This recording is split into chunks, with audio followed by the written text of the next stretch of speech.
east part of the Verona that started to be, from the 85, started to be part of the Valpolicella. What is important for the climate is two things. Is the Alps that protect the Valpolicella from the cold wind from the north, and actually you have snow on the Alps, but you don't have in the hillside part, and that is the reason because at 400 meters, and this is the highest latitude in the world to grow olive trees. Because we are protected by the Alps. And the second influence comes from the lake. The lake is just right there. Today there is a little bit of fog, you cannot see, but where you can see the fog right there before the mountains, there is the lake. If it is a very sunny day and it is clean, you can see the water and the reflection of the sun into the water. So the lake represents a volano, how do you say in English, to warm up and to cool the area. So Valpolicella is less cold during the winter time, and it is less warm during the summertime, just because the basin of water is a volano of the temperature. I don't know how you say volano. Do you know what it is? Mitigate? Yeah, Mitigate. mitigate. Another important influence is in terms of light. When the sun, during the summertime, at 5 o'clock, the sun is just right there, start to reflect on the lake, and so if you come here, you need really sunglasses, because it's actually there is a famous producers that produce Costa Sera. Costa Sera means the late afternoon coast. That means that is all the grapes that come from one side. Actually, Novare, it is 80% Costa Sera, so face to the lake, and it is 30% east facing. East facing start to be quite interesting related to the climate change, just because it is a little bit cooler than the west facing. From here, you can see the different valleys, and actually you can see also the average altitude of the highest vineyards. That was the highest elevation 20 years ago. Right now you can see some new plots on top that go hunting 500, 550 meters from the sea level. I don't think that the climate is already changed enough. That's Fumane. Yeah, that is one part of the highest part of Fumane. I think that it could be good in some vineyards, in some vintages, but not in all the vintages. Was good on 2017, was good, was not good in 14, was not good enough in 15. So it's depends. I still think that probably in 20 years, if the climate go in that direction, that it could be an area where we have to think to move more. In any case, in Bertani we decided to grow up a little bit. I want to remember that all the properties was planted with vineyards 150 years ago, with 220 hectares with 10,000 vines per hectare. So it was the first important project of viticulture in the area. At that moment, Valpolicella was no more than 1,500 hectares, and more than 200 were only in Bertani. So we decided to restore a Monte Riondo, that is a 7 hectare screw just in front of you with all the olive trees. That was an investment important that we did 4 years ago, and that is a place where we developed a crew. And now we are starting to work, we are approaching that site where we have actually 7 hectares that we can do. If you want to put away the forest and plant vineyards, you have to demonstrate that there was vineyards before. So you need picture, or they need to find the vines in the walls. Just to put an idea, we restore a walls cost 100 euros per meter. It's in how much is in inch? A meter is 1 metro quadrato? meter. Quadrato? Yeah, Square. 1 meter square. Cost $100 euros, $100. So and it is everything done during the winter time, or and it is, so we have a program to do every year 2,000 meters. That is our maintenance cost that we can put in words, because otherwise we will be killed. You know that the family Bertani sold the properties, and one of the reasons about Valpolicella is that it could be a very good area, but you need really to pay attention, because you need to know how to maintain also this part. We decided to took over Bertani on 2011, and the only part that we didn't decide to buy was the villa. Just because one of the member of the family decided to keep the villa, and we decided to buy the land, all the brand and the seller, and accepted the villa. We rent the seller of the villa, but in a few months we want to move away also from the seller of the villa, just because we want to be, we want to have everything under our control.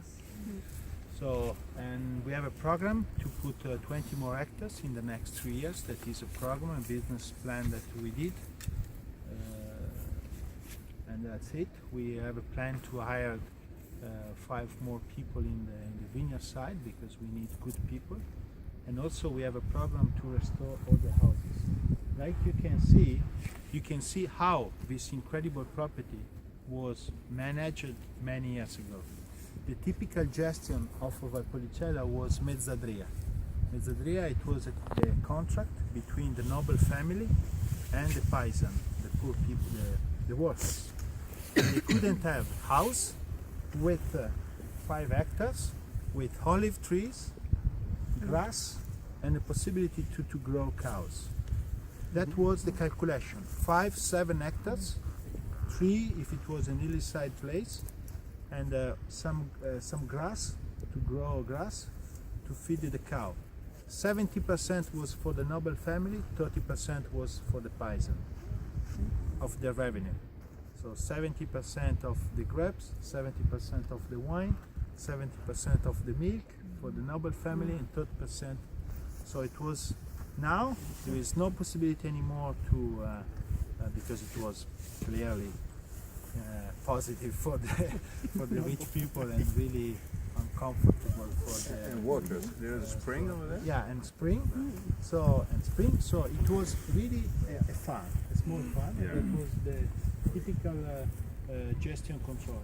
Bertani got 64 contracts,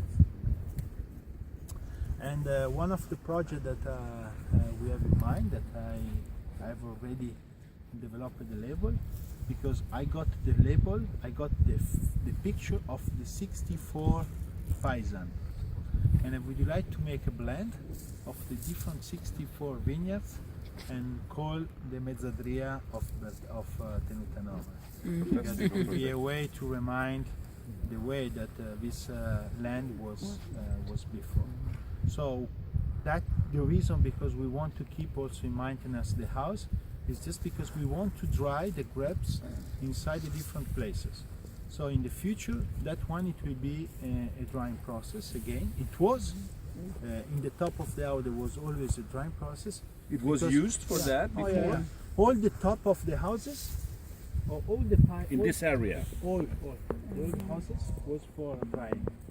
And what we believe is that the drying process here is different than there, and is different than that.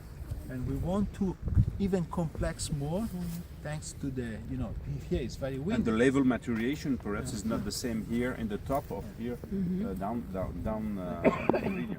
So we want to restore the drying, and we will have a frutaia Quaiara, where we want to let there only the grapes from Questo Quaiara. probabilmente ci vorrà 3 settimane in più per fare l'appasimento finale, che da sotto con probabilmente complessità un po' più alte, dunque perché ci vuole più tempo, non probabilmente c'è più complessità. I have a question. Was the drying process different before they started with the Amarone? Because the Amarone is sort of, like you're saying, not as popular up until somewhat recent time. Yeah. Until it's 85, Yeah. 90s. So I mean, they were using the drying processes for the Ricciotti. Allora, I come from a very old family of the area, and I come from actually a Paisan family. So we used to rent a place that after that we bought. The appassimento was made the same amount of time. It was in the top of the houses with wood floor. Everything was in wood, and it was only made in bamboo or in woody cases. And it's clear that the amount of sugar in the grapes was much more lower than today. So today I think that we need to reduce a little bit the drying process in terms of the time. But what it is important, and I want to tell you, what you saw yesterday, the arelle, doesn't come from the wine business. The arelle come from the silky business. This was one of the biggest area to produce silk in Italy. And in the bamboo, we were growing the silk. And when the silk business died, they decided to use all the arelle to put the grapes. And that happened in the 40s, in the 50s. How do you spell arelle? Arelle is A-R-E-L-L-E. Arelle. So the grapes when they're drying in the past on the rooftops? On the rooftop, yeah. But they were left to the conditions, or they had to that remove open them door, every or time? like you saw, it yeah. was, That was 50 years ago. Like like in the attic, under the roof. If you go there, you can see on the top there was in a drying process. The house was organized like that. The living room and the bedroom next to the cows, just to have the heat during the winter time, during the night.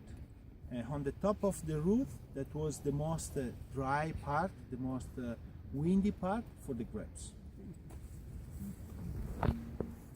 And we want to reintroduce this concept, and it's so important because I totally believe that we totally believe that there is an influence in this type of things. And it's also a way to maintain a style. Do you import the bamboo, or do you actually grow it? What The bamboo for the. we got from from a river, a big river in Italy, the Po, from Piedmont. Yeah. We have from Piedmont. Oh, okay. And it's not bamboo actually, sorry. It's a type of bamboo that we have on the river that is not really bamboo. Now, some producers, they use bamboo because they can clean, but it doesn't have the effect of the sweet bamboo that we are using. Enjoy, and I really suggest when we will stop there, because I want to show in which type of soil they are working. They are working these vines. It's a beautiful, incredible white limestone with chalk, with layers of chalk. I really suggest it to taste because it's something that it could be helpful for tomorrow. And when you are around the world, there is another area with this type of soil, and probably can help you. I don't want to tell you which is the area, but tomorrow when you will taste the wine, probably you will realize a little bit better. And that is the reason, because I think that we are just in the beginning of something new thanks to the climate change. This is the area that is totally positively affected from climate change, not for produce Amarone, but for produce Valpolicella. Today it's possible to produce a fresh Valpolicella from fresh grapes, and we need to adjust the technique, and we are working on it. But for lunch we have a glass of something that probably will give some He's here! Down to make a selfie. Here.